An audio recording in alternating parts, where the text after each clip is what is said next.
guys. Halo. Hari ini kita mau ngebahas soal toxic relationship yang itu adalah tema yang menurut kita sekarang ini lagi banyak diperbincangkan oleh orang-orang di luar sana. Gitu ya guys. Oke. Menurut Neris sama Vio, toxic relationship itu apa sih? Ya kalau gue sih intinya toxic itu kan artinya racun ya. Jadi sesuatu yang gak baik. Jadi ya toxic relationship itu adalah sesuatu yang tidak baik dalam hubungan. Baik itu dari salah satu pasangan aja memberikan atau sebenarnya keduanya saling memberikan toxic. Jadi hubungannya tuh kalau kita imbangi antara yang bahagia sama nggak bahagia, sebenarnya lebih banyak yang nggak bahagia dan nggak bermanfaat. Itu namanya toxic relationship. Jadi di dalam sebuah hubungan itu ada racun atau ada hal-hal yang bisa merusak hubungan itu sendiri gitu ya. Atau dirinya si orang lain itu. Atau dirinya si pasangan itu, individualnya ya secara personal. Karena kan principally yang namanya hubungan itu supposed to be make us happy gitu ya. Bukan sebaliknya gitu. Gitu kalau kita menjalin hubungan tapi kita malah ngerasa nggak nyaman, iya. Ini jadi bisa di highlight ya teman-teman bahwa yang pertama, yang paling penting adalah dalam sebuah hubungan kalian tuh harus happy. Jadi happiness ya. Kalau misalnya ketika dalam sebuah hubungan ternyata kalian tidak merasa happy, bisa jadi ternyata kalian tuh sudah ada di toxic relationship gitu ya.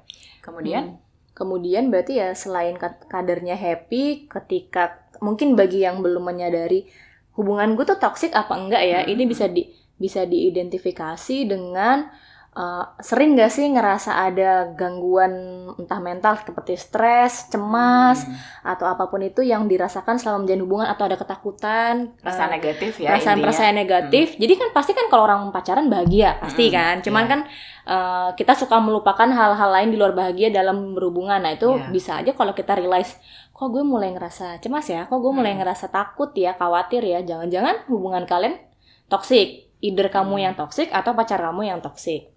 Kayak gitu. Kenapa kita menganggap ini hal yang penting? Karena kita mau ngebahas nih dari awal ya. Tadi kita udah bahas definisinya, terus kita juga sekarang mau masuk ke ciri-cirinya. Jadi supaya teman-teman bisa mengidentifikasi dengan lebih mudah ketika kalian ada dalam sebuah hubungan, either itu pacaran ataupun sudah menikah, apakah kalian ada di relationship yang toksik atau enggak sih sebenarnya? Ciri-cirinya yang pertama nih, apa nih, Ner? Mungkin kita bisa bahas dari yang paling umum dulu ya, Vi ya. Jadi yang Yang semua orang udah tahu lah gitu. Yang banyak terjadi itu kan pertama mungkin cemburu kali ya. Cemburuan ya, berarti ya. Jadi maksudnya gimana nih? Pasangan nggak boleh cemburu apa gimana? Nah, sebetulnya cemburu itu hal yang wajar dalam sebuah hubungan gitu kan. Katanya bumbu. Bisa Cemburu tuh jadi bumbu. Yang bisa jadi membentuk gitu ya. dinamika. Kok kayak pedangdut banget sih. Bumbu. Terus Ya, itu yang bisa ngasih dinamika dalam sebuah hubungan sebetulnya. Tapi balik lagi ke prinsip psikologi itu, kalau misalnya sesuatu yang berlebihan, itu bisa jadi tidak baik. Nggak baik gitu. Oke, jadi kalau cemburu cuman berlebihan, kayak ya wajar misalnya tiba-tiba pasangan kita interaksi sama lawan jenis dan itu intens. Terus kalau kita masa cemburu ya wajar ya, karena kan namanya juga pacaran. Cuman cara kita menanggapi rasa cemburu itu kalau berlebihan itu jadi toksik ya. Cemburu itu basicnya adalah ekspektasi kan sebetulnya. Kalau misalnya kita punya ekspektasi terhadap pasangan, terhadap komitmen pasangan kita, tapi ternyata pasangan kita justru tidak menjalani si komitmen yang sudah disepakati dalam hubungan tersebut. Misalnya jalan sama lawan jenis yang lain gitu kan. Otomatis ekspektasi yang kita sudah set di awal hancur tuh gitu. Kecewa lah, muncul yang namanya kecewa. Dan kecewa itu jadi stimulus perilaku berikutnya, cemburu tadi, curiga, menurunkan level trust terhadap pasangan. Oke, jadi ciri-ciri yang pertama itu cemburu ya. Jadi ketika pasangan kita itu punya rasa cemburu, atau kitanya yang punya rasa cemburu, kita harus kayak gimana nih, Ner, nanggepinnya? Kalau secara psikologis, gue sih selalu mengajarkan klien yang ketemu sama psikolog itu adalah membreakdown dulu nih. Bertanya dulu why cemburu ini muncul tuh kenapa gitu, ditelaah dulu, diidentifikasi penyebabnya. Normalnya orang ketika sedang merasakan suatu emosi seperti cemburu, itu dia fokus ke emosinya, tapi dia jadinya lupa berpikir. Jadi telaah dulu kenapa cemburu. Kalau tadi Vio bilang cemburu itu kan sebenarnya adanya ketidaksesuaian ekspektasi atau komitmen antara dua orang ini. Berarti dilihat dulu ekspektasi mana yang tidak sesuai. Kalau misalnya ternyata semuanya udah sesuai, jangan-jangan cuman kita yang insecure. Gitu, ya Vi ya. Apalagi Vi? Berarti kita identifikasi dulu cemburunya itu kenapa bisa terjadi. Terus kalau sudah diidentifikasi, sudah dikenali, berarti kita bisa ngeliat kan apa yang hilang. Kalau misalnya ternyata yang hilang kepercayaan, biasanya kan cemburu tuh rasa percayanya yang hilang ya. Berarti ya buat apa kalian menjalin hubungan kalau nggak ada kepercayaan? Karena percaya ini sebenarnya menurut gue adalah fondasi dari sebuah hubungan. Balik lagi ke tujuan awal menjalin hubungan kali ya. Kalau kita ngomong soal kepercayaan, percaya itu sebenarnya nggak susah-susah banget kok dibangun gitu ya. Yang namanya kepercayaan itu nggak terlalu susah untuk dibangun. Permasalahannya adalah kepercayaan itu sekalinya rusak itu susah untuk membangun kembalinya, itu susah. Katanya gitu. Kayak apa? Kaca dipecahin, gelas yang pecah itu nggak, kalau mau dilem nempel lagi bisa. tetap ada bekasnya. Iya, gitu. tetap ada bekasnya. Tetap membentuk gelas lagi, tapi masih ada bekasnya. Asik. Nah, apa berpengalaman banget tuh, Pak? Lu? Enggak. Gue kan gampang percaya sama orang.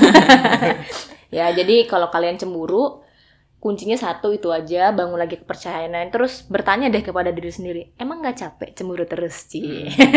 Itu poin pertama ciri dari toxic relationship. Cemburu ya, cemburu. Oke, kita masuk ke ciri yang kedua. Yang kedua apa nih? Hal umum lainnya ya, posesif ya, kayaknya yang paling banyak ya. Posesif tuh lebih ke dibatasi ruang gerak antar pasangan itu dibatasi. Misalnya kalau lagi di sekolah, kalau istirahat sama temen tuh nggak boleh. Pokoknya kamu istirahat harus sama aku, nggak boleh sama yang lain gitu. Atau misalnya dulu emang si cewek ini bajunya agak terbuka, terus kalau mau keluar pokoknya bajunya harus tertutup, kalau bisa pakai cadar misalnya kayak gitu.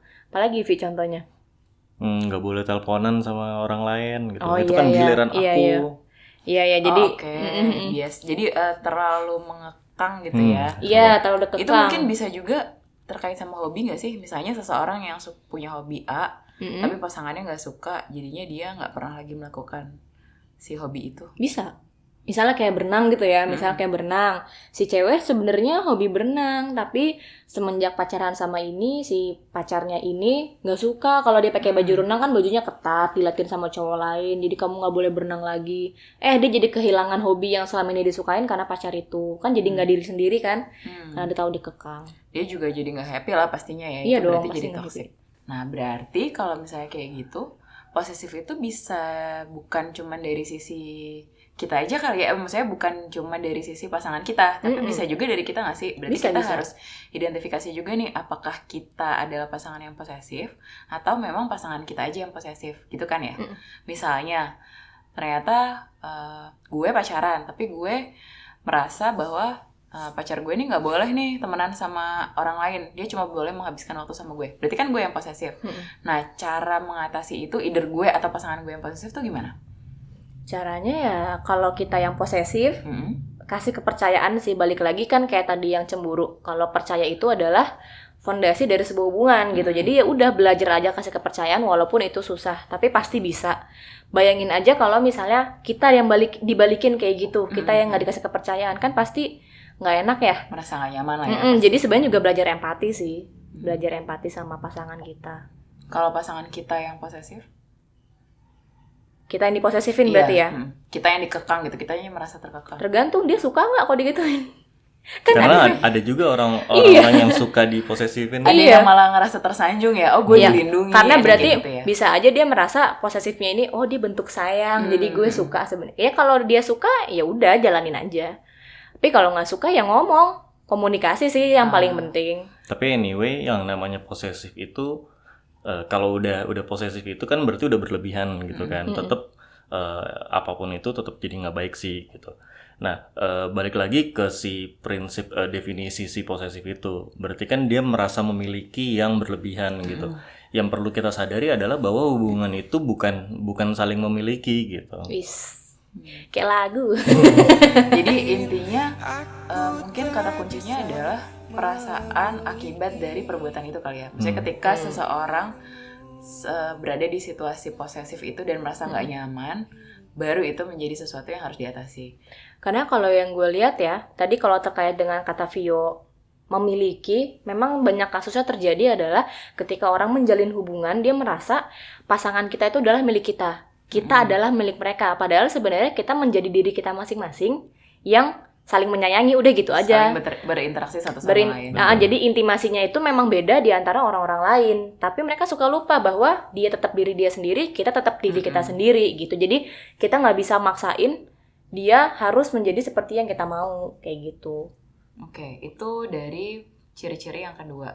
Kemudian ciri-ciri yang ketiga apa nih guys?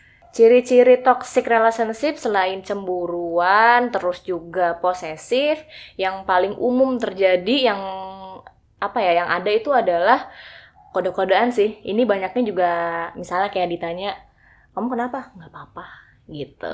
Jadi itu sebenarnya masuknya ke ini juga loh, ke toxic relationship, karena itu mengganggu buat orang yang ini orang kenapa sih gitu. Jadi yang kode itu ngerasa pasangannya kok nggak ngerti-ngerti. Nah, yang dikodein nggak ngerti ini juga ngerasa dia maunya apa sih gitu. Nah, ini kan jadi nggak enak ya. Nah, itu juga masuk ke toxic relationship.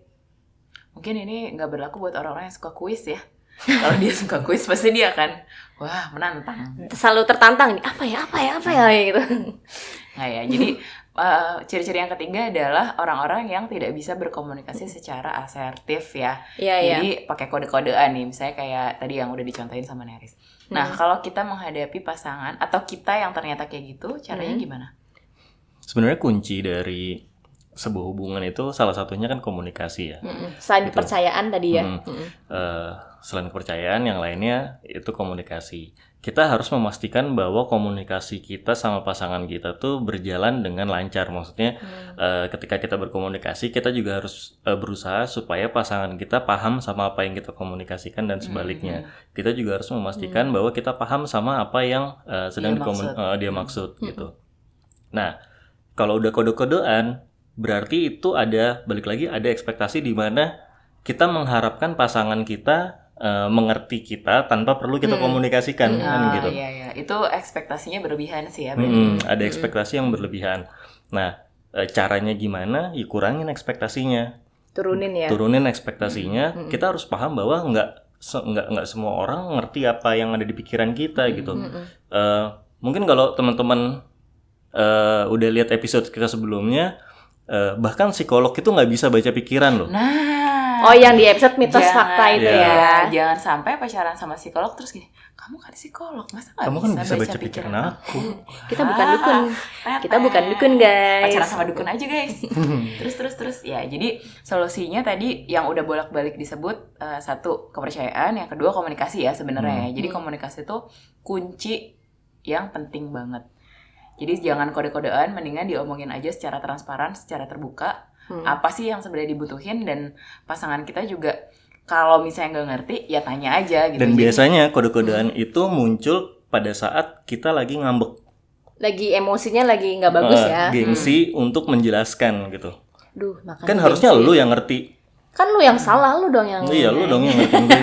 Kenapa harus gue yang jelasin? Wow, Vio sangat menghayati. Kok kamu ngegas sih? Aku ngeri jadinya.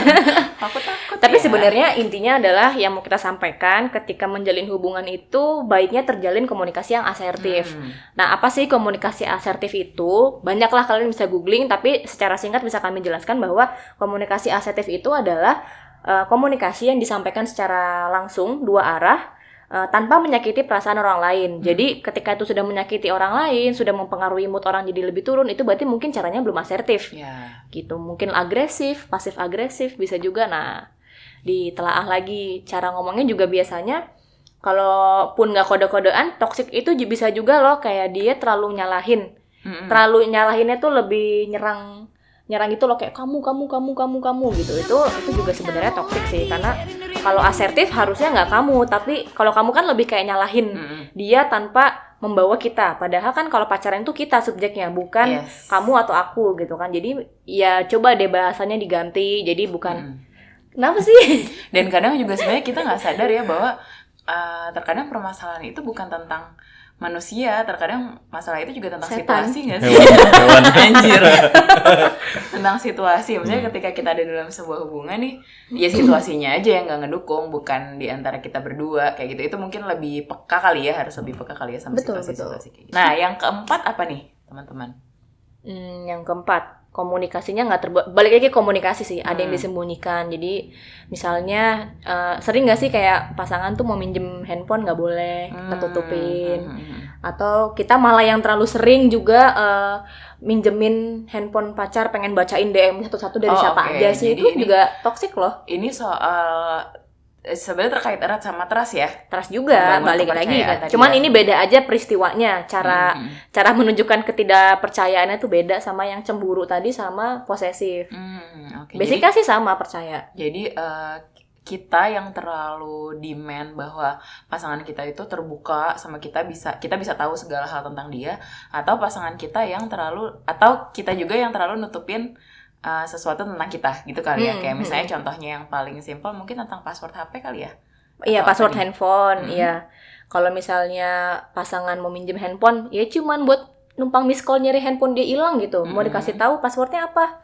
Kan simply tinggal ngomong ya. Maksudnya kan juga ya itu kan pacar lo sendiri, nggak mungkin ngebajak handphone lo juga kan gitu. Ya udah kasih tahu aja gitu. Kalau nggak ada yang disembunyiin, kalau ada yang disembunyiin ya coba realize aja. Soalnya kan namanya sampah tuh kalau disimpan pasti kecium juga. Enggak, peribahasanya bukan gitu. Apa? Ikan asin. Sebaik Bukan ikan asin, bukan. Bangkai. Oh, sepandai-pandainya tupai melompat. Bukan. Apa sih peribahasanya? Sedalam-dalamnya bangkai dikubur akan nggak dalam, Riz. Oh, nggak dalam. Nggak dalam. Serapat-rapatnya bangkai ditutup. Ya udah itu guys. Nggak, gini gue tahu. Sepandai-pandainya tupai melompat, dia pasti kan itu juga. Gue yakin tentang tupai. Tapi tupai Ini nggak nyembunyiin bangkai. Iya, cuma maksud gue sepintar-pintarnya lo nyembunyiin pasti akan ketahuan. Ya Allah guys, coba deh kalian kalau tahu peribahasanya apa tulis di kolom komen deh. Aduh ya Allah. Apa sih sebenarnya peribahasanya tentang bau-bau bangkai ini? Ya udah maaf. Skip banget ya. Kita kan belajar psikologi bukan sastra, jadi saya nggak terlalu paham. Ngapain coba gue bawa peribahasa, ya Allah. Oke, jadi tapi kalau nyambung yang tadi, kalau misalnya ada pasangan suka menyembunyikan sesuatu dari pasangannya, kan berarti ada ketidakpercayaan gitu ya. Kita pengen tahu banget tentang personal life-nya pasangan kita, itu kan berarti kan ada distrust juga ke pasangan. Dan pasangan yang nyembunyiin juga pasti ada sesuatu juga gitu kan. Yang nggak ngasih juga pasti ada sesuatu. Perlu hati-hati bahwa mungkin bisa jadi sebelumnya itu pernah ada kejadian atau momen yang merusak kepercayaan itu. Bisa jadi karena pernah bohong atau sering ibaratnya kalau ditanya suka nggak jawab dan sebagainya. Gitu. Atau emang kalau misalnya pinjam HP dong, terus ya entar dulu terus ngapusin message dulu pengalaman. Makanya balik lagi ke telaah dulu ya, penyebabnya kenapa sih kalian itu bisa nggak percaya atau kalian tidak dipercaya sama pasangan kalian. Misalnya memang pernah ada kejadian bohong, ya coba berarti kalian selesaikan dulu cara komunikasi lagi, gimana caranya saling bisa percaya. Atau jangan-jangan itu kebawa dari hubungan yang sebelumnya lagi. Nah, mungkin ada ya kan, itu bisa juga loh. Iya. Hal-hal yang kalian simpen. Misalnya kemarin diselingkuhin sama mantan, terus sekarang jadinya gue takut dia kayak si mantan gue deh. Jadinya dia malah jadi korban keinsekuritasan, ya itu lo sendiri gitu. Kenapa? Jadi kalau permasalahannya itu berarti harusnya diselesaikan dengan berkomunikasi ya? Ya again balik lagi dari tadi kita ngomong ciri-cirinya adalah trust sama komunikasi. Komunikasi karena ini sebenarnya menjadi fondasi dari sebuah hubungan. Nah, gue yakin banget nih, pasti di antara yang nonton akan ada yang bilang gini, iya sih kalian gampang aja ngomong komunikasi, tapi gimana sih caranya komunikasi? Coba deh teman-teman ada yang bisa kasih masukan gak sih caranya ketika misalnya teman-teman tuh ngerasain yang kayak tadi, gak trust sama pasangan, tapi gengsi mau bilang gue tuh gak percaya sama lo, atau gue tuh ada isu ini loh di kehidupan gue, terus gue harus gimana gitu, gimana? Ngobrol. Kuncinya cuma satu sih, ngomong. Nah, berarti mungkin nurunin gengsi kali ya, Iya. Maksudnya takut, cemas. Gue dulu pernah kok di posisi ketika gue pacaran sama orang yang insecure tuh gue, bukan gue yang diposesifin atau diapain ya, tapi gue sendiri yang insecure, kayak pengennya tuh ngecek handphone terus gitu. Sampai akhirnya itu menjadi masalah ketika kok jadi berantem terus ya kayak gini. Ya udah akhirnya gue ngomong bahwa gue tuh sebenarnya minjem handphone lo soalnya gue ngerasa gini loh. Ya terus pasangan akan meladeninnya lebih ke kenapa nggak percaya, nggak ada yang gue sembunyiin gitu. Kalau mau baca silahkan, tapi kalau ada yang ditemuin terus lo nggak suka, lo tanya ke gue. Iya, Kayak jangan gitu. sampai punya asumsi sendiri. Punya asumsi sendiri. Kayak Itu misalnya juga bahaya. misalnya ngirim emoticon kan ada dulu kan kalau zaman pakai BBM ada emoticon peluk atau cium gitu. Ya misalnya kalau emang pas banget lawan jenis ngirim itu tapi typo gitu. Pasti kan kalau lo nggak nanya, ih ini cewek sengaja nih ngirim bilangnya sorry typo gitu. Iya. Padahal kan sebenarnya emang beneran typo gimana kalau salah pencet, makanya harus ditanya dulu. Jadi konfirmasi juga ya selain komunikasi. Kita nggak bisa bilang bakunya seperti apa karena kan setiap orang beda ya kepribadiannya, cara komunikasinya. Cuman kuncinya satu adalah ngomong, speak. Jangan sampai kita ngerasa bahwa pasangan kita itu harus tahu apa yang ada di otak kita sendiri tanpa kita ngomong. Kadang yang kita pikir susah dan hampir nggak mungkin kita lakukan itu ternyata cara yang paling justru itu yang paling mudah gitu. Karena komunikasi itu kan ya ibarat kita dari lahir juga kita udah berkomunikasi kok, tinggal caranya aja kan gitu. Kalau dari lahir, Oe. Nah, bayangin deh, lu oe aja orang tuanya langsung tahu, oh ini lapar, oh ini ngantuk atau apa. Cuman biasanya orang tuh, ini sebenarnya kita nggak akan bilang gampang, tapi simple, caranya nggak ribet gitu.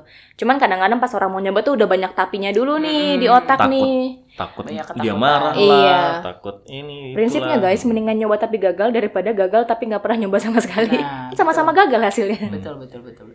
Ya lebih bagus lagi kalau nyoba dan berhasil sih. Nah, tapi kan itu At nyoba least dulu. nyoba Harus dulu. dicoba. Iya, nyoba dulu. Oke, Selanjutnya, poin yang kelima nih teman-teman. Setelah tadi Nomor 4 satu poin ya. yang di awal. menyalahkan emosi negatif yang dirasakan diri sendiri itu ke pasangan. Maksudnya? Kayak gimana tuh? Maksudnya, misalnya kita tiba-tiba moodnya turun, kita lagi sedih atau lagi bosen, terus kita nyuruh pacar kita ke rumah, ayo temenin aku yuk, aku lagi bete banget nih. Terus tiba-tiba pacarnya lagi sibuk nggak bisa, dia marah, kamu sih nggak bisa nemenin aku jadi gini deh. Padahal kan sebenarnya ya dia bete karena diri dia sendiri kan. Sebenarnya dari awal dia udah bete. Pacarnya tuh nggak salah, cuman emang ya namanya orang kan punya kegiatan, punya emosi sendiri juga. Kalau emang kita layak loh ketika kita menjadi pasangan kita lagi bete, kita juga lagi bete, kita berhak juga untuk bilang boleh nggak bentar dulu. Iya. Mood aku juga lagi nggak bagus loh. Itu bisa juga daripada dipaksain malah berantem kan. Jadi kita menyalahkan orang lain terhadap emosi kita sendiri, atau mungkin sebaliknya pasangan kalian menyalahkan kita terhadap emosi yang sedang dia rasakan atau kondisi dia. Atau mungkin misalnya contoh lain, suaminya pulang kerja nih, terus di kantor lagi ada masalah, terus istrinya minta diajak jalan-jalan tapi suaminya nggak mau, terus jadinya suaminya malah makin menyalahkan istrinya bahwa istrinya tuh nggak pengertian, misalnya kayak gitu ya. Iya. Kamu nggak ngerti sih. Padahal kan problemnya ada masalah di kantor. Rizka curhat guys. Ya. Gitu ya guys. Jadi Padahal sebenarnya topik kan kita hari ini banyak curhatnya. Enggak, tapi itu berarti kan sebenarnya coba deh kalau ditelaah lagi, problemnya bukan berarti istri nggak perhatian, berarti kan emang si laki-lakinya tidak bisa mengontrol emosi dia sendiri kan. Betul. Jadi kita tidak selayaknya menyalahkan pasangan kita tentang emosi negatif yang kita rasakan ya, harusnya ya. Mungkin bukan cuma menyalahkan kali ya, tapi kadang kita suka melampiaskan emosi kita yang kita dapat dari lingkungan luar tuh ke pasangan Melampiaskan. kita juga. Kalau itu benar, udah jadi melampiaskan. abusive nggak sih kalau kayak gitu? Yes, ini Bisa jadi ketika yang lain ini, ya. ketika ini udah mulai masuk ke taraf yang lebih tinggi, itu bisa jadi abusive. Misalnya marah-marahnya tuh dia ngomel, ngata-ngatain gitu ya. Udah bisa mulai abusive psychologically, bahkan kalau misalnya pada saat lagi ketemu bisa jadi physically abusive juga. Itu kan sebenarnya salah satu dampak dari emosi yang kita rasakan terus kita lempar ke orang lain gitu kan. Iya, Yang bener. tadinya awalnya di poin yang sebelumnya itu adalah kita menyalahkan pasangan kita karena emosi negatif yang kita rasakan. Kemudian yang berikutnya adalah kita melampiaskan emosi negatif kita ke pasangan kita yang sebenarnya malah nggak tahu apa-apa. Gitu kan ya. Oke, Karena jadi mungkin merasa bahwa pasangan kita itu orang terdekat kita yang layak untuk yang bisa digituin ya. kita luapkan ketika kita lagi nggak enak rasanya dan sebagainya. Iya, Yang awalnya mulai dari curhat, lama-lama ngelampiasin marah-marah, lama-lama mulai menyalahkan, lama-lama melampiaskan melalui kekerasan. Iya, betul. Nah, caranya nih ketika kita menghadapi situasi kayak gini, ini kan udah bukan cuman hal yang Kayak trust sama udah bukan komunikasi terasa sih. sama itu ya. Maksudnya ini lebih mendalam nih kalau menurut gue. Jadi udah lebih kayak ada hal-hal yang sifatnya abusive, ada hal-hal yang impactful gitu di antara satu sama lain. Itu caranya gimana? Bahkan ya kalau kita nih sebagai psikolog kalau dapat klien pasangan yang bermasalah, yang punya konflik, itu kita nggak pernah loh untuk ngasih advice mereka untuk mengakhiri hubungannya gitu ya. Tapi kalau sudah sampai ke taraf abusive, itu udah jadi bottom line di mana kita harus bilang hindari pasangan kalian atau berpisah gitu. Karena Udah jadi alarm terakhir ya berarti si abusive ini. itu Oke. karena sangat memungkinkan pola abusive ini itu ibaratnya lingkaran setan gitu. Berulang Iya. berarti. Dan itu cycle-nya terus berulang sampai nanti menikah, sampai nanti punya anak dan seterusnya. Dan ini gitu. Jadi nagih sangat loh. bahaya. Nagih loh. Jadi sekali ada orang yang berani ngelakuin abusive, dia seterusnya akan punya kecenderungan untuk lebih abusive lagi, bisa lebih parah atau sekedar berulang aja Bisa gitu. lebih parah atau lebih sering. Iya. Oke, jadi teman-teman juga harus lebih peka ya, teman-teman kalau misalnya ada hal-hal yang sifatnya abusive di dalam hubungan kalian, sebaiknya minta pertolongan dari profesional. Atau kita akan bahas lagi nih selanjutnya adalah cara kalian mengatasi gimana ketika kalian sudah mengidentifikasi ciri-ciri yang tadi udah kita sebutin, terus ternyata kalian ada nih di Toxic itu. hubungan yang toxic tadi. Gimana sih caranya supaya kalian bisa keluar dari situasi ini? Berarti kan tadi pertama kita udah identifikasi ciri-cirinya, apakah kita memiliki hubungan toksik atau tidak. Tadi kan kita per ciri-ciri itu sudah ngasih tahu caranya, ada yang terasa lah komunikasi segala macam. Itu kan untuk memperbaiki.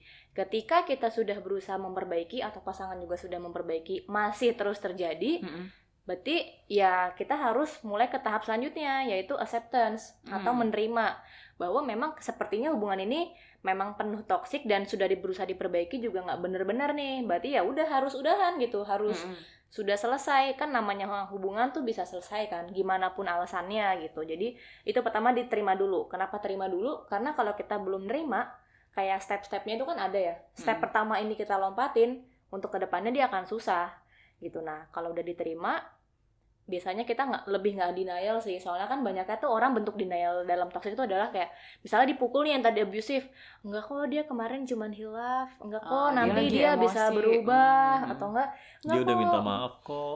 Dia lagi stres Dia banget. janji. Jadi itu adalah sebenarnya bentuk denial. Sehingga kalau kita masih belum keluar dari tahap ini, untuk kedepannya akan susah. Karena tahap selanjutnya ini adalah berani mengambil keputusan. Berani mengambil keputusan itu kan tahapnya bisa dengan kita pasti udah nerima saran dari teman, terus udah identifikasi sendiri. Kalau misalnya kita belum accept, masih denial, itu nggak akan kejadian. Pasti kita masih akan terus menjalani, nggak punya keberanian untuk mengambil keputusan. Oke, gue mau putus sama dia, gitu. Dari teman-teman mungkin yang paling penting di sini selain tadi kita harus identifikasi, yang kedua adalah kita nggak boleh deny ya, nggak boleh mendeny bahwa kita ada di hubungan yang memang toksik dan kita harus ambil keputusan nih, karena kalau kita nggak ambil keputusan akan ada di situ terus-terusan dan nggak sehat banget buat kita ataupun pasangan kita. Oh, karena dampaknya si toksik ini bahaya banget loh gitu buat diri kita kan. Gimana tuh bahayanya, Ner? Tuh Yang jelas pertama kita nggak bahagia sih. iya pasti. Bahagia Kita tuh nggak klise happy. lah, cuman Ini udah melanggar prinsip yang tadi pertama banget kita bahas ya, bahwa di dalam sebuah hubungan itu yang kata kuncinya adalah happiness. Salah satu tujuan kita menjalin hubungan itu supaya kita bisa jadi bahagia gitu. Kalau malah kita jadi nggak bahagia, ya ngapain? Yep, betul. Jadi kalau bahagia cuman 10%, 90%-nya tuh sengsara, ya udah berarti ini nggak bagus nih buat kalian. Terus buang-buang waktu sih. Buang-buang waktu ya, Buang-buang jangan waktu. sampai Di saat kita harusnya fokus kerja, fokus belajar, tapi karena adanya toksik ini kan kita pasti lebih fokus ke emosi-emosi negatif kita. Jadi kan kita nggak fokus, nggak produktif segala macam. Nah itu buang-buang waktu sih, ngerugiin ngerugiin diri kita sendiri. Terus sama yang paling banyak terjadi adalah mempengaruhi kepercayaan diri, self esteem si masing-masing individu yang menjadi korban dari toksik ini. Kayak apa tuh contohnya? Misalnya Neris. Ya misalnya gue dikata-katain terus nih sama pacar, sama pasangan, dikata-katain terus bahwa lo tuh gendut, lo tuh jelek, lo tuh apalah pokoknya negatif-negatif. Itu kan kalau terjadi berulang-ulang berarti kita malah makin mempercayai bahwa oh gue kayak gini ya orangnya. Jadinya orangnya nggak pedean. Jadinya yang tadinya dia itu tidak punya pikiran negatif terhadap diri sendiri, tapi karena sering menerima itu dari pacarnya atau pasangannya, ya udah jadinya mempengaruhi juga nanti ke hubungan dia selanjutnya sama orang lain. Jadinya dia insecurean, terus nggak percaya diri untuk ngomong di depan orang yang tadinya berani, tapi karena dilarang-larang terus sama pacarnya atau apa, jadinya dia nggak berani, Disalah-salahin takut, terus, takut diomelin Jadi salah. terinternalisasi ke dalam diri dia ya, bahwa dia tuh emang beneran jelek, emang dia Yap. tuh beneran bodoh, misalnya kayak gitu ya. Karena menurut gue banyak banget orang yang nggak sadar bahwa ini adalah hasil dari toxic relationship sih. Mereka cuma bilang nggak apa-apa, gue malu, nggak apa-apa, gue nggak berani, atau nggak apa-apa, gue takut aja gitu. Padahal bukan nggak apa-apa, itu sebenarnya apa-apa. Itu akibat dari apa yang sudah dilalui di masa yang lalu. Racunnya itu tuh. Jadi Apalagi gitu, Vi? Kita nggak jadi diri kita sendiri lagi sih. nggak jadi diri sendiri ya. Jadi Mungkin. selalu pasang topeng, baik itu di depan teman-teman kita maupun di depan pasangan Pura-pura kita tuh bahagia. jadi pura-pura Pura-pura senang, bahagia. pura-pura Padahal pura-pura bahagia, bahagia pura-pura nggak itu ada masalah. butuh banyak energi ya. Oh, itu Butuh banyak capek loh. effort. Itu capek loh. Butuh effort iya, acting iya. Iya kalau actingnya bagus. Jangan pura-pura bahagia. Iya, guys. collectingnya bagus benar. Benar-benar. Jangan pura-pura bahagia. Oke, jadi bisa kita simpulkan bahwa untuk di pembahasan kali ini, yang pertama adalah kita harus mengidentifikasi dulu apakah kita berada di dalam pola hubungan atau relationship yang sehat atau toxic. Nah, ketika kita tahu kita ada di pola hubungan yang sehat, yang toxic, kita harus perbaiki tuh caranya yang tadi udah kita sebutin, komunikasi, meningkatkan trust, terus juga asertif tadi ya, komunikasi asertif, kemudian juga meningkatkan trust.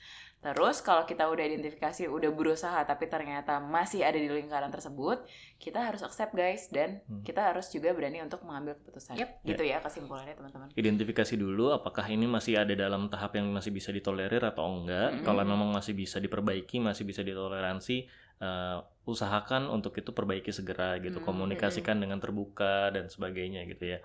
Tapi kalau memang sudah masuk ke taraf yang nggak bisa ditoleransi lagi, segera selesaikan hubungan itu gitu. Ya mungkin teman-teman bisa lebih aware, dan ini bukan hal yang bisa diselesaikan dalam waktu yang singkat ya. Ini pasti butuh waktu, bukan hal yang mudah juga, tapi pasti bisa. Maksudnya untuk butuh keluar keberanian dari sih itu. terutama. Jadi tidak perlu ditunda-tunda, tidak perlu di nanti-nanti, ya sesegera mungkin. Tapi kalau memang butuh waktu, lakukanlah dengan seproper mungkin. Gitu ya teman-teman. Mungkin penutupnya adalah jangan lupa cintai diri sendiri. Kalau kata merek yang kecil itu. Apaan?